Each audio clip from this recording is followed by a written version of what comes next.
When I came down to Florida for the first time in my life, I decided to do what every tourist decides to do, go to the beach. Now, I made the mistake of coming down here in summer, which is prime time for an algal bloom that is called red tide. Now, at the time, I didn't know what red tide is. So, I'm going to tell you guys, what is red tide, what are the effects of red tide, and how does it affect our ecosystem and our economy, as well as are there any ways to stop or prevent red tide. Red tide is an algal bloom that occurs around Florida nearly every summer. Now, you guys may be asking yourself out there, what is an algal bloom? According to the NOAA, an algal bloom is a rapid increase in the algae population, resulting in a plethora of algae into the water.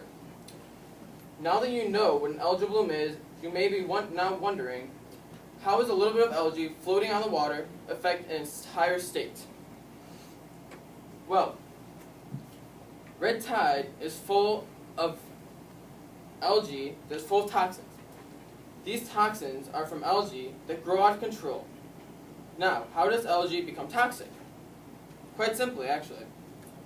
When a certain type of microscopic algae dies, it releases a bacteria that is called Carina brevis or K. brevis. It's deadly to marine life and can cause paralysis to the central nervous system. For humans, if you have a paralyzed central nervous system, then that basically means you're brain dead. The central nervous system is your brain and your spine. The spine receives the information and sends it to the brain. For a fish, it works relatively similar. But for a fish, they only have three main functions that they need to work on. And that is swimming, eating, and using their gills to extract to extract dissolved oxygen and release carbon dioxide. Because fish do not have lungs, but gills, which I hope you all know. And if you were to lose those basic functions of life, then you're obviously going to die. Now, red tide is not just a big mosh pit of K. brevis bacteria, but also of many non-toxic algae, that when they die, they suck out the oxygen from the water. Now imagine this, if you are a fish, and as I said, those three main functions, and you lose those, and you're still able to survive, and then you recover from that paralysis from red tide, but now you have to deal with a lack of oxygen in the water, making it so that you cannot survive. Now, I'm going to throw a little bit of marine biology and microbiology at you.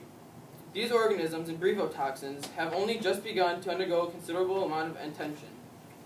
Within the last couple of years, we have made a great amount of knowledge onto what it is and what we can do to prevent it.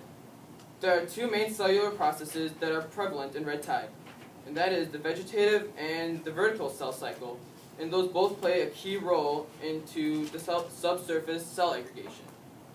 If we were to look at an even deeper level onto what red tide is, we would be able to find out its cDNA, genomic DNA libraries, DNA microarrays, metagenomic libraries, and a DNA probe for population genetics. Now that you know what red tide is, I can move on to my next main point, and that is, what is the effect of red tide on our economy and our ecosystem? Red tide, more than just the marine life, but also, red tide affects more than just the marine life, but also affects America's economy.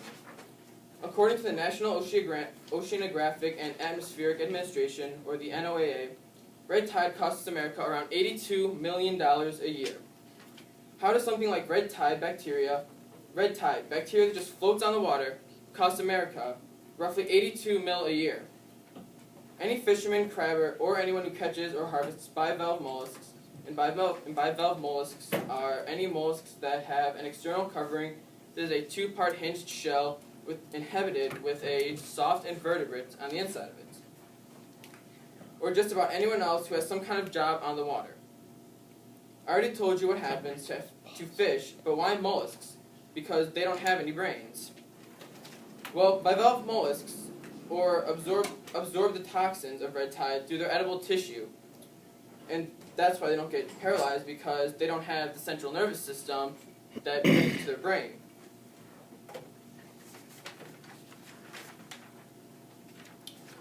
according to ExploreNaples.com.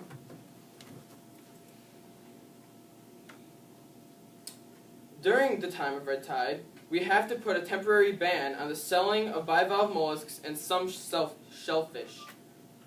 You may have had some oysters or clams during red tide or during the summer, but they were probably frozen, or else you would end up with a disease called neurotoxic shellfish poisoning. Neurotoxic shellfish poisoning is not fatal to you, but can, however, make you sick. The symptoms are nausea, vomiting, and dizziness.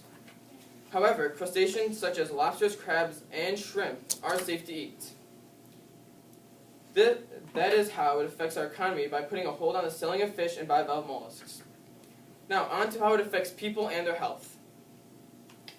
Red tide, as I mentioned, is on top of the surface of the ocean.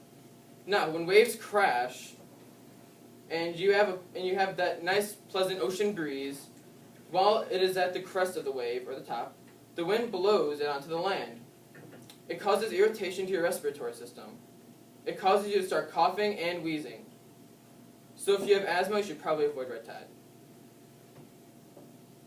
Alright. According to the NBC News, they interviewed a man who had a home on the beach. He said that you had to wear a surgical mask at some points in time, or you'd have to move inland.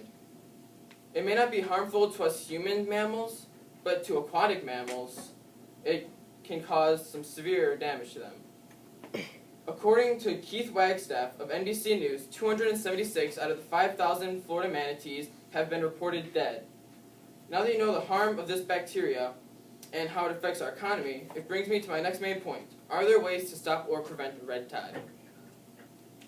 Preventing this, or even stopping red tide, is not yet possible, nor will it be available to us for quite some time now. That doesn't mean it is impossible, and we have had attempts on stopping red tide. They just have not worked. As I said, we have known about this for a long time and are now starting to get a better understanding on what red tide is. Just because we know about something, though, doesn't mean we can stop it. Scientists have, however, been studying and can now determine where it's coming from and where it's going to be going. The alerts for red tide are called the red zone. And the red zone is approximately 1 mile from shore. Right. Now that I've told you what the effects of red tide are, how it affects our economy, and if there are any way to stop it or prevent it, I hope I can inform you now enough to go to the beach and not get respiratory problems.